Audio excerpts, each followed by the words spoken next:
And we're going to move on to back to conduct of business. Number 6, item A. City. Waive first reading and introduce an ordinance of the City Council of the City of San Bruno amending and readopting Title VI, Public Peace, Morals, and Welfare of the San Bruno Municipal Code and amending Section 1.044.020. City Attorney.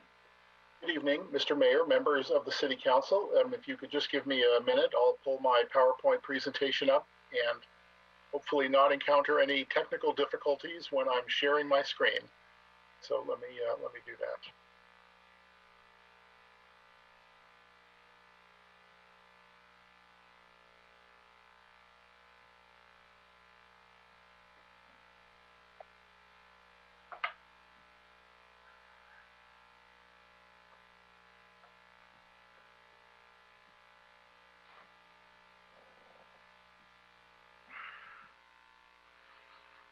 All right, can everybody see that? Yes.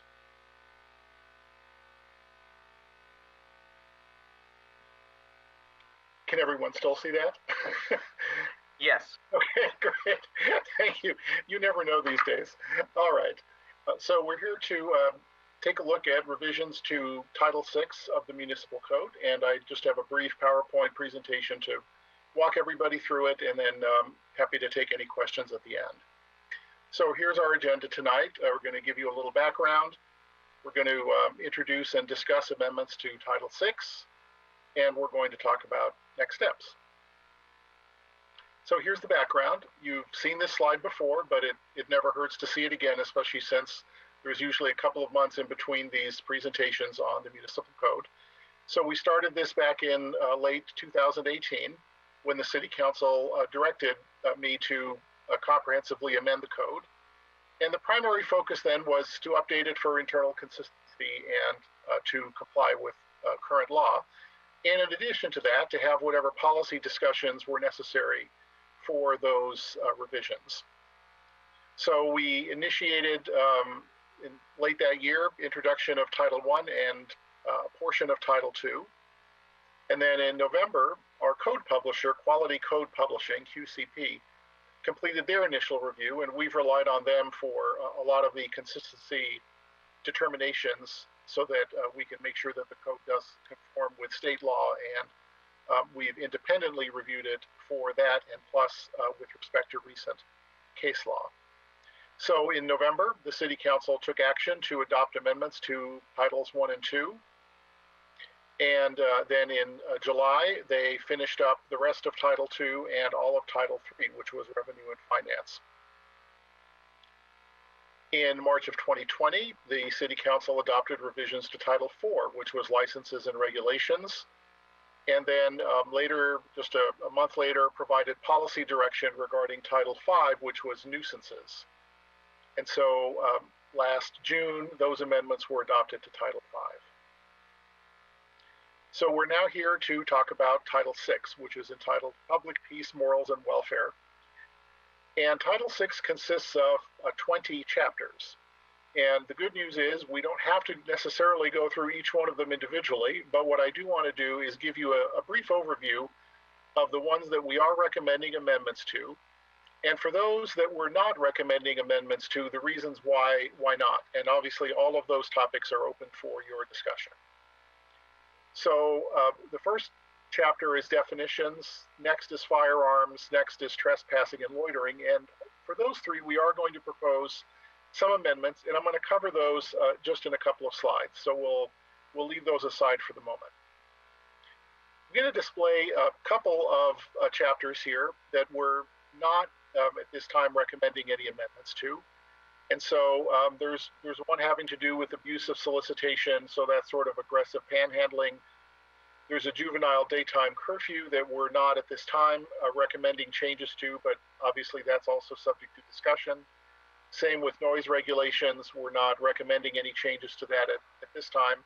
And then this real estate transfer disclosure about airport noise, that's a result of SFO being in near our city.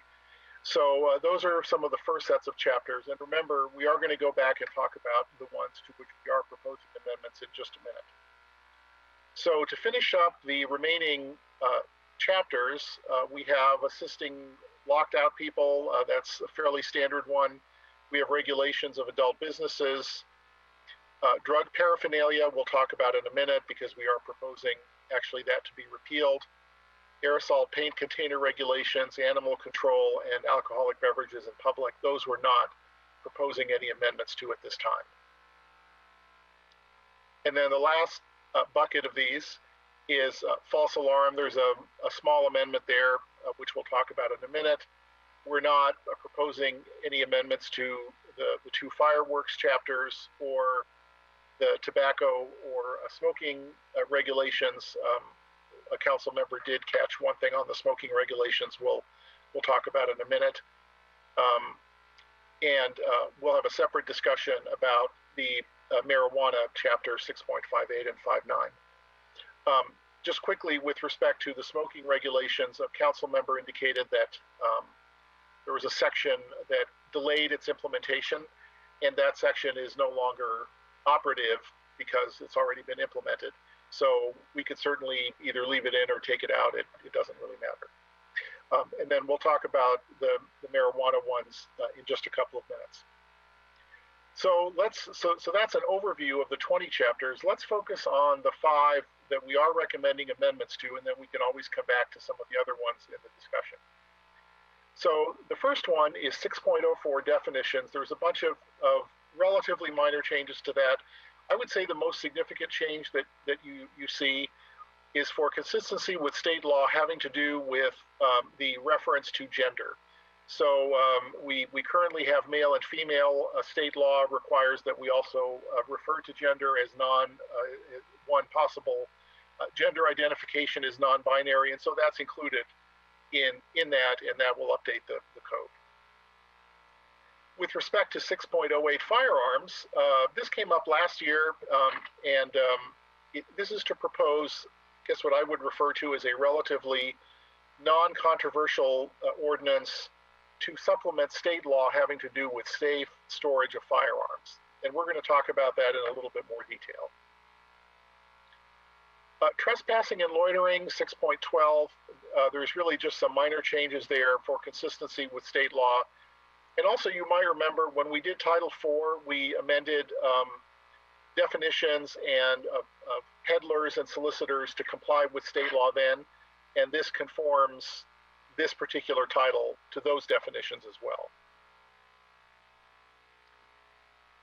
Drug paraphernalia, we're actually recommending that be repealed because state law has, in essence, preempted that, and we checked with the police chief about that, and he's in agreement. We don't need that anymore. False alarms, there was a very minor change in state law that basically says that if you're one of the alarm companies, you can't be charged the city's false alarm fee unless it was a problem with their equipment. So we've shown that change in the text. So those are the 5 chapters that we are proposing changes to, and let's drill down a little bit deeper into the ones that the changes are more substantive. And primarily it's firearms. So we're recommending review of a safe storage ordinance. And what is that? So the object of the ordinance is really to mitigate the increased risk of injury or death from unsecured firearms in residences. And you'll notice from the staff report, there's a lot of information about the fact that having firearms in residences that are unsecured in one way or another really does increase the risk of injury or death, both to minors and to adults. And so that's the purpose of this ordinance. And it's also been written so that it provides a bit of an incentive to report unsecured firearms, because it says if you're one of the people who reports them, then you can't be prosecuted for violating the ordinance. So drilling down even a little bit farther, there is a state law that addresses this. It's in the penal code. And basically what it does is it prohibits the unsafe storage of loaded or unloaded firearms if the owner knows or has reason to know that a child or a prohibited person could access them. And a prohibited person is one of those people that is prohibited from owning a firearm under state law. So in that ordinance, if it's violated, you can be convicted either of a misdemeanor or a felony, but it does require, a violation does require that there actually be an injury or death for that. So the municipal safe storage ordinances have a couple of features, one of which really is to try to fill some gaps in state law. So for example, it's designed to protect adults as well as children from the risk of improperly secured firearms. It doesn't just apply to children. And I've been personally involved in, for example, some weapons petition cases where the city, as you know, does go to court on a relatively frequent basis to remove weapons from homes where there's been instances of domestic violence. And so those are adults usually involved in those things. And you know, you have a couple of those cases, and it's pretty scary to understand what sorts of unsecured weapons are being kept in some of these homes. We've had residents who keep loaded guns under their pillow, who keep firearms strewn around the house in case there's somebody comes into the house and they're sort of in different locations so they can be easily accessed by the resident. There's really a whole bunch of very scary scenarios that can occur in these things. So that's partly what the law is designed to address. And the enforcement mechanisms for this ordinance would be the same as for all other ordinances, either an administrative citation or a misdemeanor. Similar ordinances have been adopted by a variety of cities on the peninsula. They're not all identical. They're different in certain ways. Some adopted them earlier. Some have yet to adopt them. So we're not the first or the last. But what I tried to do when I drafted the proposed amendments is to take what I felt was the best features of all of those ordinances and put them into ours to make it both simple, easy to understand, and easy to follow. All right, so let's just take a minute and discuss the cannabis ordinances, because as I indicated in the staff report, at this time we're not proposing that we have a deep policy discussion or direction about revising those for a couple of reasons. So you might remember last year the City Council did defer those so they could place the cannabis tax measure on the ballot, and I think a couple of council members have referred to that in some of their comments, and that did pass. And at that time, the City Council did not direct staff to develop any regulatory changes to the existing ordinances. However, it was clear that the City Council contemplated that they were going to review the current prohibition on cannabis activities after the ordinance was adopted by the voters, the tax ordinance. So really the question, I think, for tonight is, do we want to sort of stop and pause and take a deep dive into those ordinances, or what staff is recommending for a variety of reasons is simply to discuss that work effort during the March or April of this year coming up in really just a month or two, the priority setting meetings. And the reason for that is that unlike other ordinances, this is going to require sort of a comprehensive effort involving multiple departments. I think we've told you that before late last year when we were talking about it. And so to tilt up efforts from finance, police, obviously the city attorney's office, but then also planning and economic development, really need a collaboration of all those departments, and I think quite a bit of time to put that together. We also have, as you might recall, outside consultants who have helped us, or who will help us develop that ordinance and also the implementation of the ordinance, because once the ordinance is adopted, we want to make sure that when somebody comes in the door and says, I'd like to open up a business, that we have all of those systems in place and ready to go. And that's quite a work effort. And in talking with staff about it, we thought it would be best to put that on the list of tasks for the City Council to direct staff to do if they wish during their priority setting. So the next steps would be to review the proposed amendments, introduce the ordinance, or if you want to make some substantive revisions in it or provide me with additional direction, I'm happy to take that. And then we can come back and reintroduce it at a subsequent meeting. And then, but if not, we would schedule adoption for the next meeting. So the schedule does remain on track, just barely, to try to complete this before the end of the year. If we do complete this, then we'll have through Title 11 to do, and Title 11, actually, we've already done about half of it. You might remember that was all the building and fire codes that were done last year. So there's a little less than a full title to do there. But we are going to do our darndest to try to get that accomplished this year, despite the tremendous work effort that the rest of staff is putting in on many, many other projects. So that concludes my report, and I would be happy to answer any questions. Thank you. And I know we probably have a couple folks that have been waiting. I just want to remind council that on the 6.08, which is the potential safe storage of firearms, that was something that we had discussed, and Councilmember Hamilton, you were not on the council at the time, that I brought up on July 28th and brought forward to council under council comments and asked, and there was consensus to have this brought back forward in an ordinance, but it was with staff's recommendation to wait, since it included Chapter 6, to get it all done, right, and collective. So this is something that was based then. So what I'd like to do at this point, if it's okay, since it's getting close to 10, to see if there's any members of the public that wish to speak on this item, and then we will obviously bring it back to council. I just want to make people able to do other things that they need to do that. So, City Clerk, if you'd call on the public.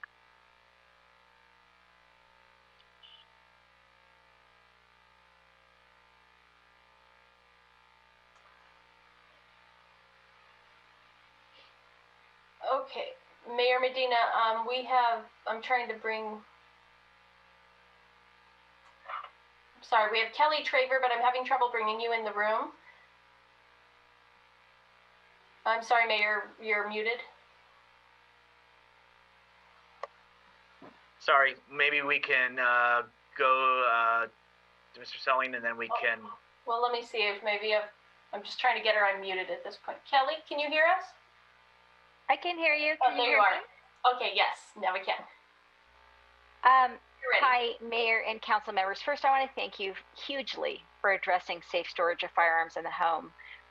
As you know, one small child dies every day in this country, and 2 teens commit gun suicide every day after finding an unsecured firearm in their home or a relative's home. 80% of school shootings, 80% of all school shootings occur by a student or former student of that school who obtains an unsecured firearm.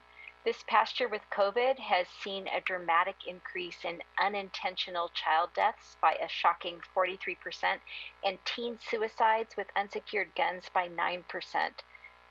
Mandating that a firearm be safely stored in a securely locked container does not prevent someone from protecting oneself in an emergency.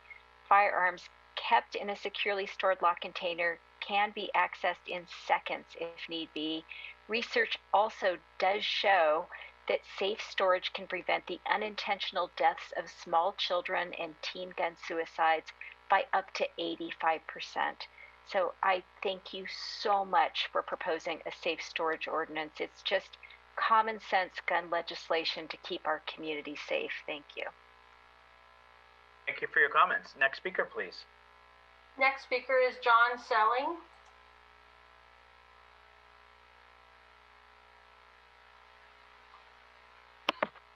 Can you hear me? Yes, whenever you're ready. Good, thank you. My name is John Selling. I'm a physician, and I'd like to thank you for what sounds like going forward with passage of this amendment. I'm alarmed by the increase in domestic gun violence that we've seen during COVID, leading to accidental deaths in children and adults, as well as an increase in suicides. As you all know, having a gun available makes it a lot easier to commit suicide, whereas if more time is allowed, these types of things would not happen. So I thank you very much for considering this. I would love to see much more done, but at least with safe storage of guns, I think that's a good start. And so hopefully this will mitigate some of these useless deaths. Thank you. Thank you for your comments. Our last speaker, next please. Last speaker is Lisa Readopt. Just one moment while I bring you in. Hello. Hello, whenever you're ready. Okay. So I just want to echo the comments that have already been made and say thank you for introducing this amendment. It's so important, and urge you all to adopt it. You know, just as a mother, just knowing that our children are safer if they go to play at a friend's house, if the parents own firearms and it would be safely stored and they wouldn't be able to access it. Just being one use case, but one that we see way too often. So that's really all I wanted to come here to say. So thank you so much. Thank you for your comments. Now we'll bring it back to City Council for questions on the Title VI of the ordinance, of the municipal code. To my colleagues, anything? Going once? Going, okay. Councilmember Mason? Okay, so I have quite a bit. I think that if it's okay with the city attorney, should I just go down the list? I know I sent an email and thank you for the response, but there is a bit that I want to make sure we touch on since we're looking at the entire, we are essentially approving the amendments, but we're also looking at the entire section. So just in regards to the firearms, I do have one basic procedural question is if it gets approved, the amendment gets approved, how will the change be communicated to those who own guns today? So that's a great question. We did not explicitly consider a communication plan. I wonder if maybe the police chief might have some thoughts about that. Yeah, he and I spoke about the ordinance in some detail before proposing it, and I don't want to put him on the spot, but I wonder if he has any thoughts, and if not, we can certainly come back to the city council with that information. Why don't we? Oh, the chief just came online. I'm sorry, Please, you guys able to hear me now? Yes, sir. Yeah, good evening, Mr. Mayor, members of council. I think that the communication plan here would mirror similar initiatives that we've done or engaged in the past when we have to communicate any kind of change in law to our residents, which as the city attorney has alluded to here, we have not put together that communication plan yet, but I think that you could count on it, including a integrated plan working with all the various city entities and leveraging the influence that the police department has developed through various social media channels and other communication networks to kind of get the word out about this ordinance and the change that's being made to existing gun law. As the city attorney alluded to as well, this is largely covered by existing law and common sense and training that people receive when they obtain their handgun safety certificates. But it is a little bit of a departure in terms of some of the restrictions, and we will take a really active role in communicating that to the community. Okay, thank you. Thank you, Chief. If we need you further, we'll call on you. Go ahead and mute and take your camera off if you like. Thank you. Next. Great, thank you. So I'll just go down the list. The section 6.14.010. This is on page 22, and this is around the juvenile truancy. There's a sentence in there that says the city council has determined that there is a high juvenile truancy rate in its schools. This is something you're not going to know off the top of your head, but I am curious to know if this is still true. If not, I would recommend taking that out. In this section, there's also a section on parental responsibility. And since, these juvenile truancy rules have been put in place, there have been a number of studies around the repercussions and impacts and who these, ordinances impact more, whether it's fair or not. And in particular, the parental responsibility section, both in 6.14.050 and 6.14.070, I would just request that they be reviewed because some of this is placing the fines or the fees on the parents, and then can they afford to pay them, and how are they being impacted compared to other parents who may also not be experiencing obviously the same difficulties with their children if the kids are out and about. There's another penalty under 6.14.070 that says that if a juvenile has been issued a citation for violation and they fail to appear to the division of the juvenile court, they're automatically reported to the State Department of Motor Vehicles and then have their driver's license suspended. And so I feel like unless, I don't know how the hearings work for the juveniles, but it just seems like one is harsh. I mean, it's like you missed jury duty because you just forgot or because you didn't get the notice, and all of a sudden your license is suspended. I think the juvenile should probably have more than one opportunity before they're reported to the State Department of Motor Vehicles. Just going down the 6.14.080 cost recovery. I'm just curious to know if we have ever actually gone after anybody for the juvenile truancy, the time that's spent with the police, it looks like.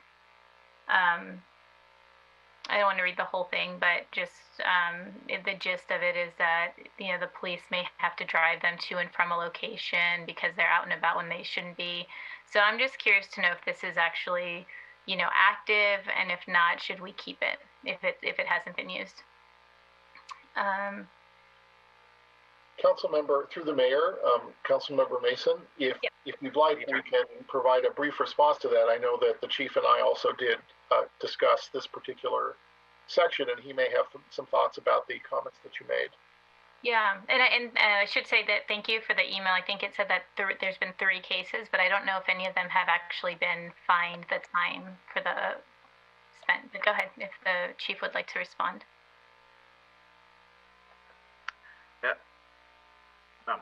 Yes, I can respond briefly to that. I know there was an email response that, we've had since 2014 3 cases in which the police department has enforced a curfew violation on a juvenile.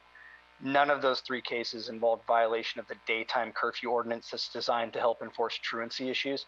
All of those were nighttime curfew violation issues. So it would go without saying, I think, that we have obviously not progressed to the point where we have imposed any kind of cost recovery on those juveniles or their families, because we haven't even actually enforced the daytime ordinance anytime since we went to our new record management system back in 2014. I wouldn't see that being something that the police department would really engage in. I think as we described in the email message response, the reality is that we generally leave truancy issues to the school to manage. And I think that this municipal code is really written in there as a tool that makes it clear that police officers can lawfully detain juveniles who are not in school when they're supposed to be, so that we can begin that process of getting them to the school and getting the school to handle discipline internally as they normally do. The cases that get to the point of us referring something over to the traffic court or to the juvenile criminal system would involve extenuating circumstances where we either have a real difficulty where parents are asking for help managing an issue they're having with the child, or we're having, in all 3 of those cases, I can tell you there were more significant criminal offenses being investigated, and the curfew violations ended up just being part of the case that was forwarded over. So I hope that provides a little bit of clarity as to kind of the scope we're dealing with in San Bruno and how we managed it at the police department. Yep. Yeah, thank you. So I understand if we want to keep it as a tool just to have it, but I do think that we should take a closer look at the fines for parents, and when we actually make a report to the DMV. The next section is the 6.24.050 and 6.24.060. Maybe it's being the only female on the council, but I do find it odd that the title of the section refers to female breasts, even though there are subsections that deal with male genitalia, and so I feel like the title should either strike both, or should just be very broad and not refer to either gender, and maybe just say prohibition against display of private parts, or however you want to phrase it. But it definitely caught my eye that it really focuses on females. The next section is 6.3. Oh, actually, that's not a change that I'm requesting, so I'll keep going. The next section is page 44, 6.48.010. I did want to ask if the council has the ability to actually just say after a certain amount of false alarms, there's an automatic fee. None of this going back and forth, and there's all these requirements, I think, to get there.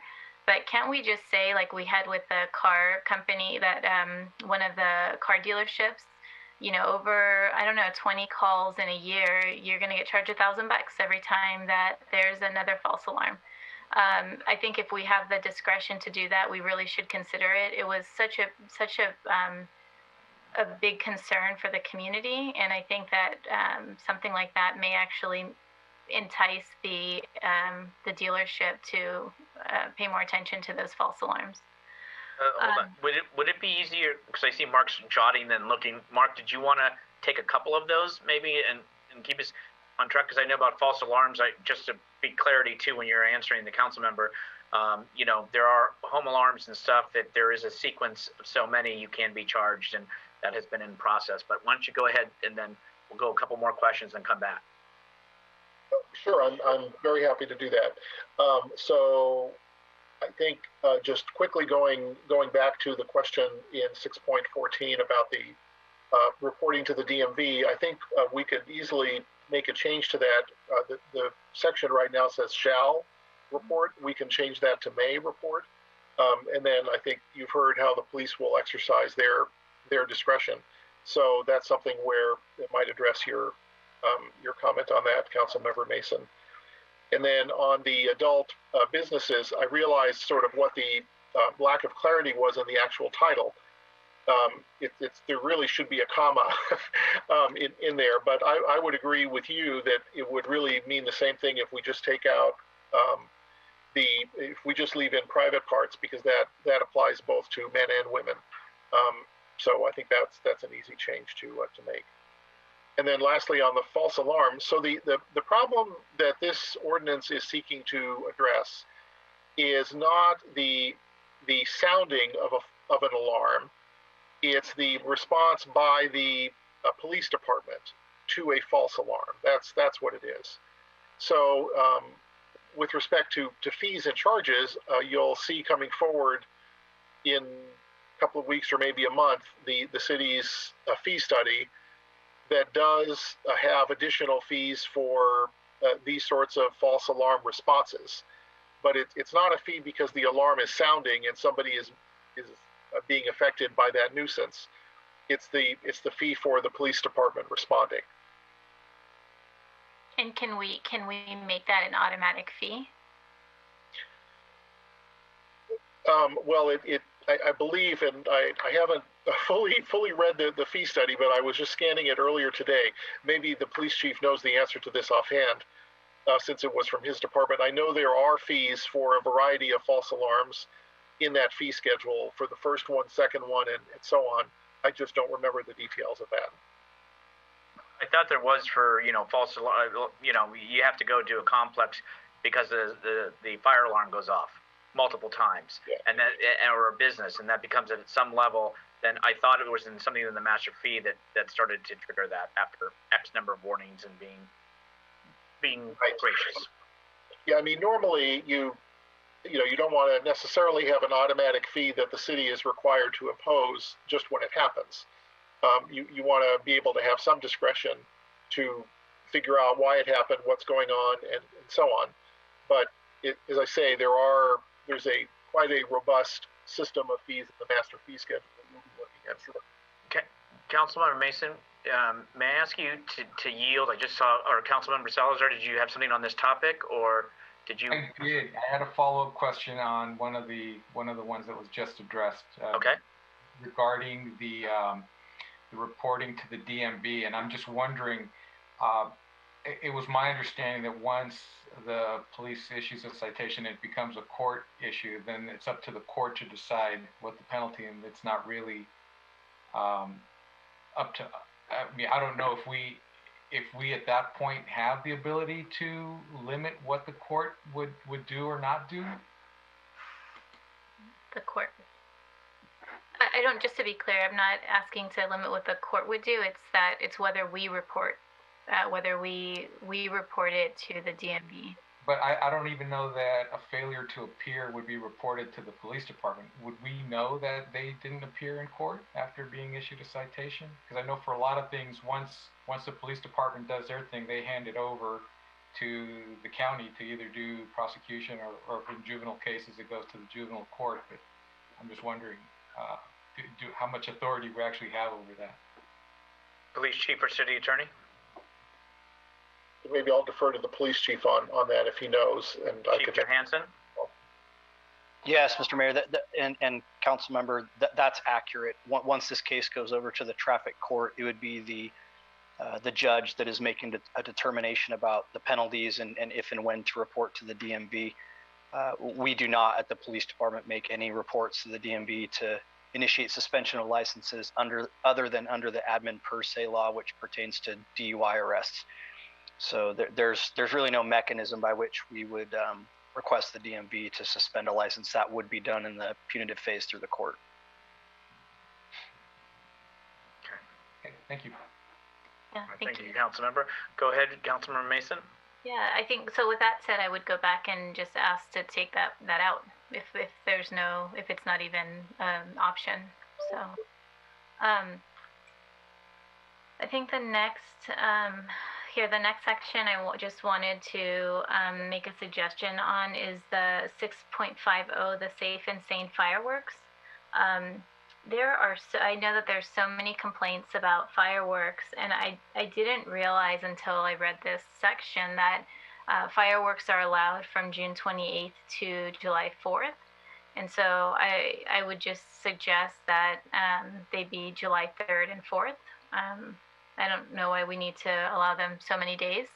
So maybe that's a compromise to a lot of the complaints that we have all gotten, I think, definitely last year. So that would be a suggested change, is to allow them July 3rd and 4th. I don't really see a lot of people using safe and sane fireworks, to be honest, any other days anyway.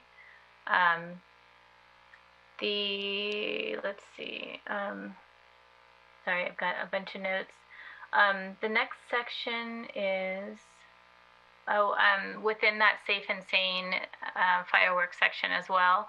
Instead of this Section C, each violation of this chapter shall also be punishable by a civil fine in an amount set forth by the City Council resolution. I wanted to ask if we have a resolution, and also if it's also possible just to hand out a fine. So if a police goes to your house and you get a citation, you also get a bill that same night.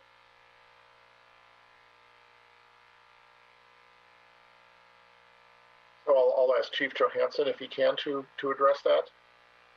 So I guess before he does, I'll say that the enforcement mechanism here is an administrative fine, not a criminal infraction or misdemeanor. Yeah, and I have not gotten a citation. Thank you. But I think my question is more, I'm thinking of like, if I've gotten tickets with my car parked, right? They hand you the ticket and you've got the $100 fine in the city. So can we do something like that, or is it already done? Can you explain that process when someone's cited on 4th of July, please? And just before the police chief is here, before it used to be where they brought them into the station, processed them, which obviously took a lot longer. So it became an administrative citation, which the council took the highest possible amount, which was $1,000. And we were limited. So someone says, why don't you make it 5,000? We can't just arbitrarily do that. But it also then in the field, they do write the citation, hand them to them, and obviously then they'll get the bill, as we call it. and then they have the right for an appeal. But it is a much a more streamlined process than used to be, and that's why you're seeing them having more success over the years. Chief Johansson. Actually, Mr. Mayor, you pretty much summed it up perfectly. I think your 4th of July ride-alongs have paid off. Yeah, we do. Actually, both are true. We issue an administrative citation, which actually serves as their bill as well. It includes the amount and how to remit payment and all the instructions. So it's really kind of a all-inclusive process. There is some follow-up that is done, I believe, through the clerk's office and finance as far as, collection and possible additional notices if they're not receiving payment promptly. And there is an appeal process and some other steps, but the sort of shortcut version you're describing, Councilmember Mason, is essentially what happens. The police officer is essentially handing them a bill, in essence, at the point of the violation. Okay, perfect. So then the only suggestion I have there is just to narrow the time frame. Can on that, because I don't recall this, but my memory says we used to have a longer duration of days. We shortened it. We also used to have the hours, which we cut it off sooner as far as sales. And I know the complaints, when you said all the complaints we get, and I'm not saying we didn't get complaints this year in other communities. I've spoken to many of the electeds. They were happening way before, like Memorial Day. They were happening before the booths even opened or were eligible, and that was the illegals, which are illegal. So I don't want to preface that if there's, I don't know if you were talking about usage or sales, but I know complaints, and that I was hearing, were certainly way before the booths opened. But City Attorney, on the duration.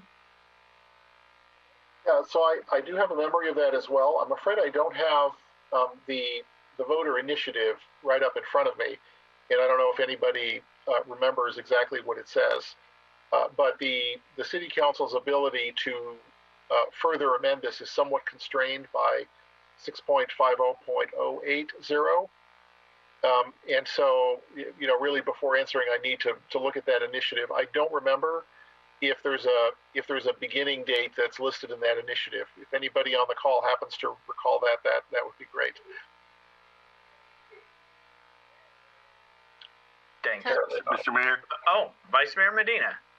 Yeah, I recall hearing from our city attorney that we were limited, and so we were able to reduce it a little bit. And by reducing it much more than that, then we were infringing upon what the voters wanted to legalize fireworks in San Bruno. So we were careful to stay in balance.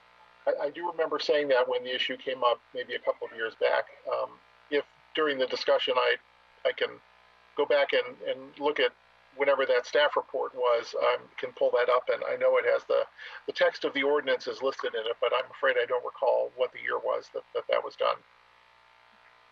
Yeah, and I'm looking at just the use. I do understand the community's advocacy around the fundraising. I just know that in driving around, I don't see a lot of people using Safe and Sane fireworks on a week before. I really do feel like you see it really the 4th of July, and maybe if it falls on a weekend, another day. But so I'm just saying maybe that's a nice midway point for those who have dogs and are just very concerned oftentimes around their pets. And then those who also are selling for fundraising is just to limit that to really the 4th of July, which is the holiday. And then, okay, so we talked about the penalty. Then for this is just a general, and this is why I'm thinking that you might have to take it back. But the chapter 6.52, the tobacco retail, pretty much the whole section as it pertains to tobacco cigarette use. Can we add e-cigarettes to that? Because e-cigarettes are now obviously all over. I mean, we had stores right here in downtown.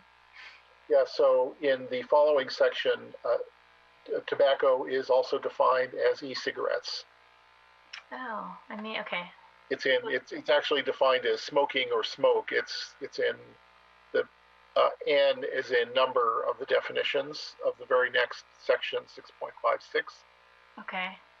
Yeah, it's a little confusing because we adopted that after, the tobacco retailer permit sections were in the code well before 6.56, but it refers to, let me look back up at the front, because at the very, very front of the ordinance, it has all the definitions. Mhm. And I think it refers to the one in 6.56. Let me take a quick look. Okay, and I can pull it back up again too.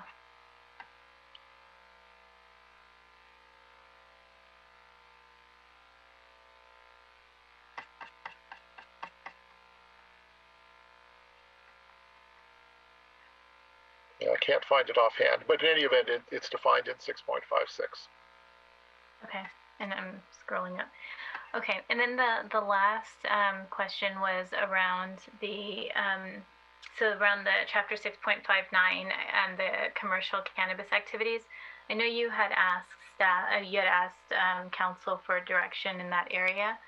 I guess I'm trying to figure out, I saw that the zoning went to planning earlier this month, and it's going to be coming to council around zoning, and this title that includes commercial cannabis is before us tonight. So it doesn't, I guess it feels like staff is going to be doing double work to make it a priority at another time when you're already doing the zoning. The zoning's about to be coming to the council, and we're already looking at this title. So I guess I'm trying to understand better why not, just as a practical matter, why we're not discussing it as the zoning comes to council and this Title VI is coming to council. Well, it's a good question, Councilmember Mason. I mean, really, we've got the confluence of three things coming to council. The two that you mentioned, and plus the city council's sort of annual discussion of goals and priorities. I guess the bottom line is that whether it's now at this moment or next month, probably doesn't make that much of a difference in terms of what we're doing. The effort will be coordinated irrespective of when it's done, both with respect to zoning and with respect to the priorities. If the city council were to tell us tonight, for example, let's not do Title VI, or let's do all of it except for these, and then come back at the next possible meeting for these two, we probably wouldn't be back to you for at least a month, if not a month and a half, because there's that much work that needs to occur in order to bring the cannabis item back to you. From the zoning standpoint, Pamela may have some thoughts about it. But really the question is, in what zoning districts is the city going to allow these activities that are currently not allowed? And I think by the time the zoning is approved, this effort may be completed as well. So I guess what I'm saying is kind of a long roundabout way of saying you're right that we need to coordinate those efforts. But I don't think it means doing anything first. I think it means they have to all be done together.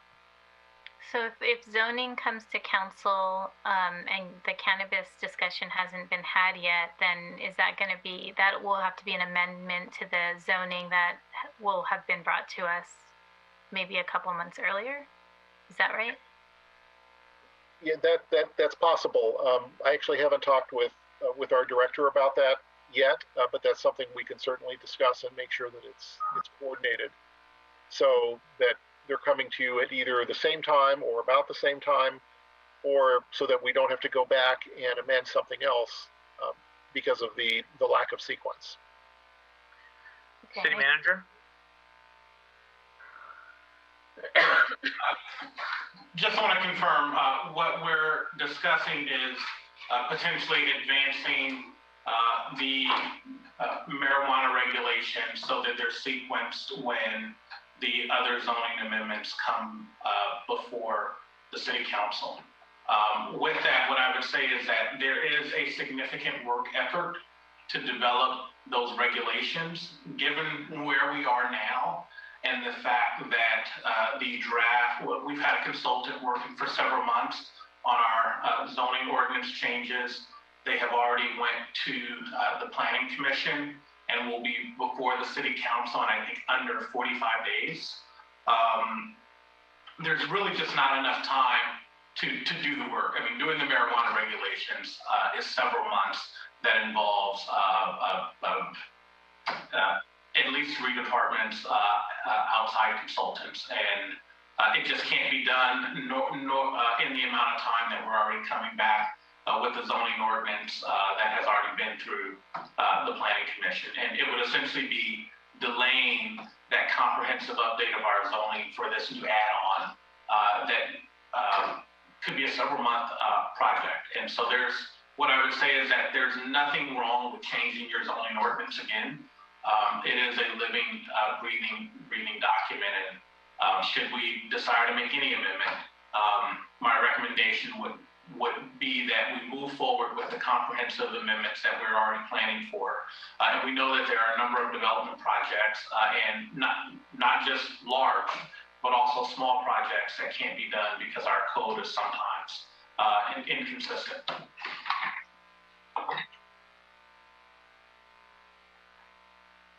Okay, I'd like to hear what some of the other council members think about, since that was a request of the city attorney, to determine what we want to do with that particular section. But otherwise, those are my comments. I don't know what the next steps would be, to be honest, because I don't know if the next step is to take it back, to make some of the changes, some of the suggested edits, and then bring it back again, or if the council says, no, we don't want to take any of these suggestions. But I do think, especially around the juvenile truancy, we need to look at some options there around the penalties. And I think we should have a conversation, I guess, tonight around what we want to do for next steps with the commercial cannabis, just because, like I said, we're looking at zoning and this title right now. So thank you. Okay. I'm sorry, Mayor? City Attorney. Sorry, just one comment about that. I think it's important for the council to know that the vast majority of the zoning changes that are proposed are relating to housing and are not necessarily related and to conform the zoning to the transit corridors plan. So they're not specifically relating to where we should have this business or that business necessarily, but they are related mostly to housing. Having said that, I agree with the city manager that we would likely need to come back and amend the zoning ordinance after a several month, if not longer, effort of sort of uninterrupted work on cannabis in order to accomplish that. Yeah, I mean, just for myself, I think the zoning was something we put on strategic initiatives. It is critical. It has caused delays and other things. As for an example, in the Mills Park, I mean, we had to adjust it because the zoning wasn't current. And so I would hate to see the zoning postponed or delayed for any reason, because I think it's important and a lot of work and time and effort has been placed into that. And I know, I think it's not as quick as it sounds. I mean, the cannabis, I know we had a speaker that talked about Burlingame's doing it. I didn't know what that meant, but I know it's not dispensaries. It is delivery service in a very specified area. So I personally, I don't want to see the zoning stalled or upheld. I think it's a big thing off our checklist. Vice Mayor Medina. Okay. Let me take down my hand real quick before I forget it. Yeah, Mr. Mayor, I do agree with you on that point that this zoning code update has been years in need of being revised. So proceed with that. I understand the cannabis is a lengthy process. We were told that when we brought forward the taxation of it, and it would have been nice to be able to prioritize things a little sooner, but we do have a full plate. And when we get the opportunity as a council to prioritize the strategic initiatives and add new initiatives, that would be one that we need to address at that time. We have staff has a roadmap of work ahead of them, and I believe we should allow them to complete this, and we will address cannabis at our initiative meeting. Councilmember Hamilton. So the Vice Mayor said most of what I was going to say. Another reason to not delay on the zoning is, one of the complaints that we do hear from folks who come to San Bruno is how onerous our processes are, and having the zoning be so complex as it is right now absolutely contributes to that. So I am also in favor of, let's get the zoning through, and then we'll go back and amend it as needed when we address the cannabis. I absolutely want to get going on cannabis as soon as possible, but because it's so large, we have to also decide what we're going to not do in order to be able to do that, and that's going to happen during the priority setting. One comment that I would make to my colleagues here is, scheduling that is proving difficult, and it's getting pushed out. I, for the last 2 rounds of those dates, moved things to make it work. Those dates, and I encourage everybody to do the same, because the longer we push the priorities down the road, the longer everybody waits on us making the changes that we need to make here. So I would just a personal little plea to my colleagues. Thank you. Okay. Anybody else? Councilmember Mason, do you have any other questions or on the list? No, that was it. That was, okay. Thank you. All right, Mr. Mayor? I'm sorry, Mr. Mayor. Oh, I'm sorry. Yeah, Vice Mayor. Yeah. As for Councilmember Mason's concerns about the curfew and the child and the other things, perhaps staff could come back with a recommendation and a little more thought on how to maybe get to appease Councilmember Mason. Well, I mean, as far as like the shall and the may, I think that's an easy one. That's good enough. Okay. Yeah, I think the city attorney had made reference about the comma and being more universal, shall we say? Yeah. Yes. I'm trying to be delicate to the topic. And then I think what it came down to was one about utilizing a tool that hasn't really been utilized going back to 2014. So what I'd never like to do is take tools away, especially, because just like people say about drinking in the park, it's not allowed, but it gives that officer that tool if there's somebody that they spot or there's been a call to utilize and enforce that. So, and again, the city attorney would have to clarify the other particulars, but because I'm so sorry, I was writing down and then, to be honest, I lost track a little. So, city attorney, any thoughts? Just a couple of thoughts. I think there's a couple of the suggestions that we can make without necessarily having to reintroduce the ordinance at a subsequent meeting. Let me just quickly go through those, and then we can talk about the ones that remain. So the first one was a recommendation to strike in 6.56.040, that section. It's in the smoking ordinance. That's the one that says it's not implemented until a later date, and that date has already passed. So we can certainly make that change. With respect then back to 6.14, with the truancy rate and the penalties, we could certainly take a much more comprehensive look at that. But I think the suggestion to, change shall to may, if that's enough for the city council, then we can certainly do that without reintroducing that ordinance. 6.24.040 regarding private parts and gender, I think we can easily take care of that as well. Again, without having to reintroduce it, that's just changing the title, which doesn't really change the ordinance at all.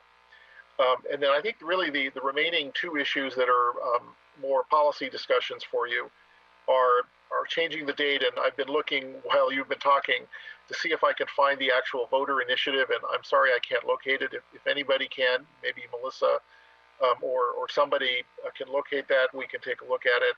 I don't know if we can make that change or not. I'd have to bring it back in order to answer that question. And then the final one is, what do we do about cannabis? I think a couple of council members have indicated their thoughts about that. So I think of all the things that have been discussed, the only one that we really need to take a careful look at is either the truancy one and or the fireworks one.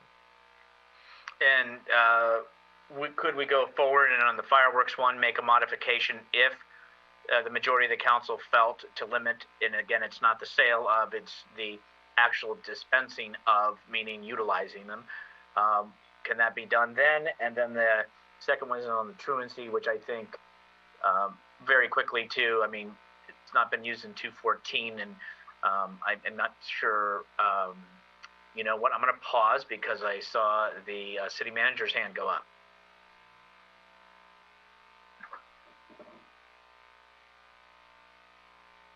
You're on mute. Hi, members of the city council and the public.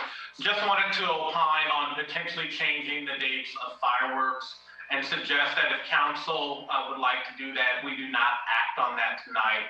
I think the city council would be benefited by a little bit more staff work on that, talking to the nonprofit agencies that utilize revenue from fireworks. But then also one thing comes to mind, which is people that are essential workers or actually work, their ability to celebrate safe and sane with their families and not technically break our ordinance if they utilize them a few days before, because they're working during the 3rd and the 4th. And so I just think if you're going down that policy standpoint, you benefit from a little bit more analysis. I appreciate that, but in city manager, I don't know that we need to talk to the 14 groups. I think it's a matter of, is it allowed? Do we have that latitude anyway? If the answer is no, point moot. If the answer is yes, what are they?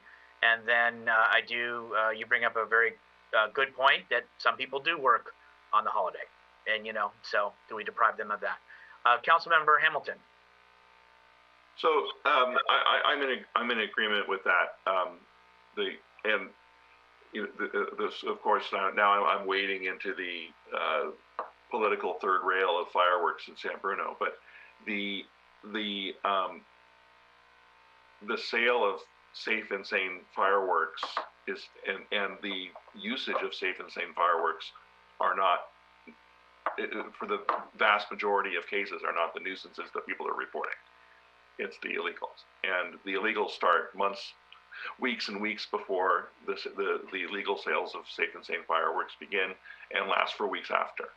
So I don't necessarily think that making this change is going to improve anything.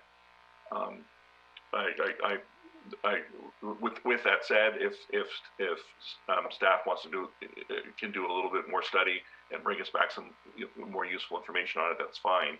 But I wouldn't want to hold up the passage of this section for that. Okay, thank you, Councilmember. City Attorney, are you feeling you're getting enough guidance and that we would be able to go forward with the first reading? So I think the answer is yes, but I'm not comfortable with if we can adjust the dates of safe and sane fireworks, let's do that. I think that's a significant change to the ordinance, and if there's not a majority at the city council that wants to direct us to do that, then absolutely we can go forward and I think introduce it as is. I can certainly look at the issue and bring back some more information on it at a later date. But given the controversy that every year everybody endures as a result of fireworks, I think Councilmember Hamilton and the city manager's comments are correct in that changing the dates of sale of legal fireworks really isn't addressing the problem that some residents appear to be experiencing. And so I think that we'll do a lot of research and come to the same conclusion that we've told you before about fireworks. So I don't think there's really going to be any change in what's in the problem. So I guess I would recommend that the date not be changed for those reasons, but the city council could certainly direct us to look into it further if they wish. Yeah. Okay. Why don't we go around really quickly, because that will determine if we go to the first reading. I believe not at this point, not changing the dates. Staff is not prepared. unless they had known about it ahead of time. So I just think, and I think, Mark, you said it well, and I know you're not in San Bruno, but I know your city experienced it too, because I talked to your mayor. I think it's the illegals. That is the problem we're having. And, I don't get too many complaints about those young people celebrating with the safe and sane. So anyway, I guess the question would be, do we want to proceed with not changing the dates in the firework, safe and sane fireworks usage dates at this time and proceed? Yes or no? Mr. Hamilton? No, don't change it. Don't change the dates. Mrs. Mason, I'm sorry.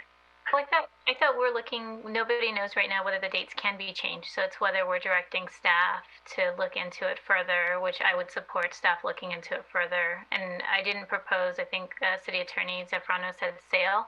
I'm not proposing any change to the sale. I'm proposing a change to the use of the fireworks to narrow it down. And I would say yes, because I don't know when the last time this title was reviewed. We're reviewing it now. So.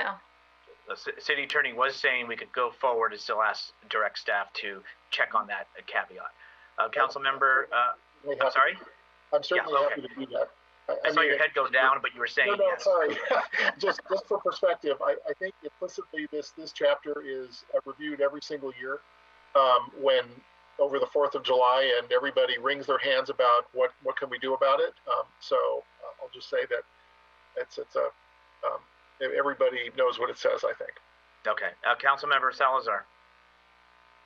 And I know you said yes or no, but I'll stipulate that I'm 90% sure that the ballot measure did not include any dates, but I'm not comfortable with changing those dates as part of this process. And I actually think that we should solicit input from the community before making a change like that. It's become a tradition here in San Bruno to do those fireworks, and so if we do decide to make that policy change, I think that needs to be part of a different discussion.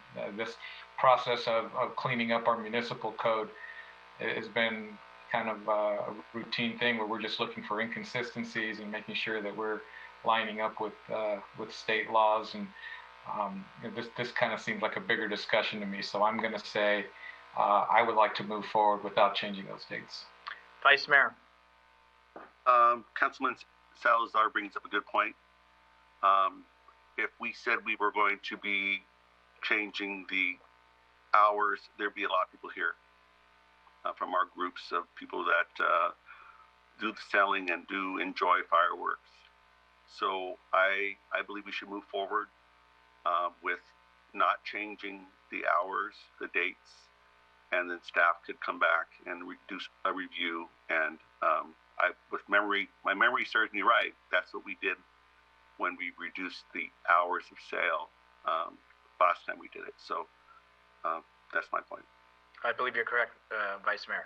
All right, I'm hearing more than a consensus that to proceed forward at this time with the language as is. City Attorney, is there anything else that would prohibit us from moving forward?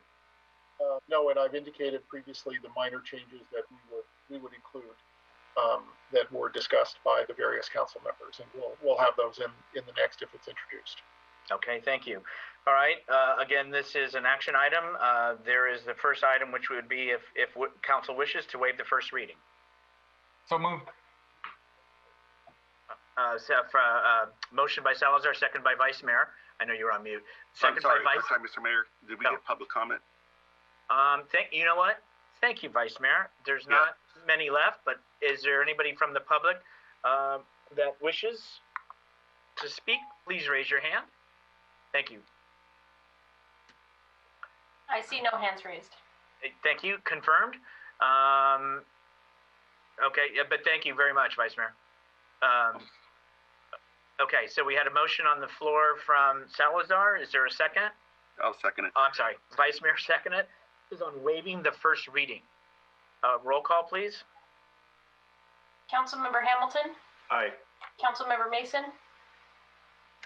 I'm sorry. I have a question.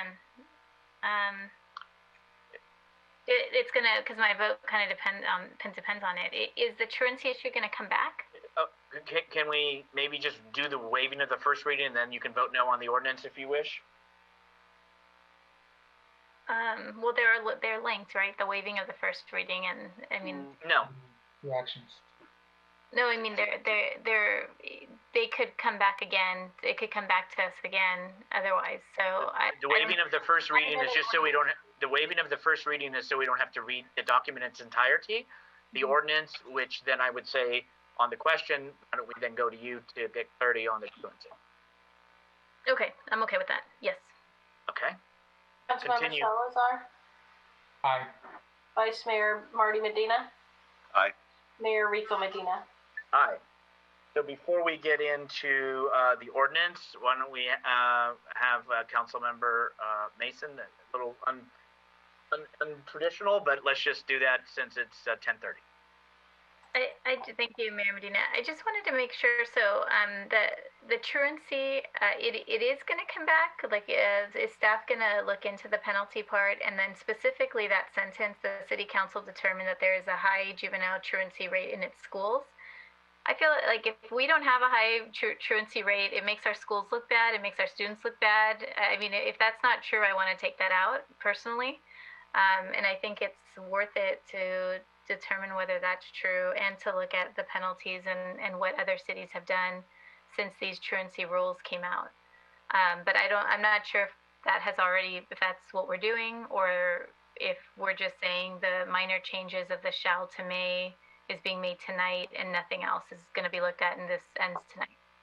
I'm going to go because we have another council member, but I think we all concurred on the it's the shall to may.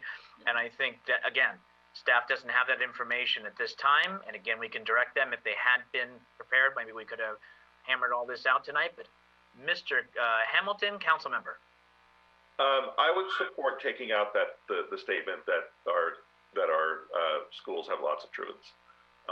It doesn't add anything substantive to the ordinances. So I have no problem with taking that out. City Attorney, does this change? No, I don't think so. Okay, just as long as wanted to check, we don't have to go backward. No, you don't. I did have a note to look into that, and I'll talk to the police chief about it and report back when it's adopted. And if it turns out there really is a high rate, I'll tell you that there is and what the date is. And if it turns out there isn't, then we'll remove it. Well, I appreciate you already had a note to look into that and bring it further. So are we still okay, folks, with introducing the ordinance as is?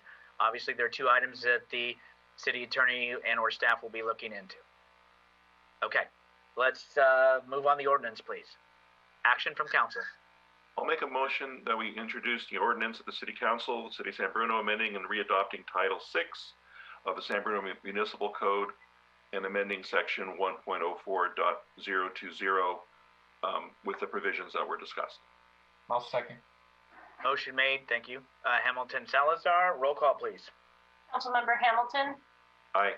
Councilmember Mason, Aye. Councilmember Salazar, Aye. Vice Mayor Marty Medina, Aye. Mayor Rico Medina. Aye.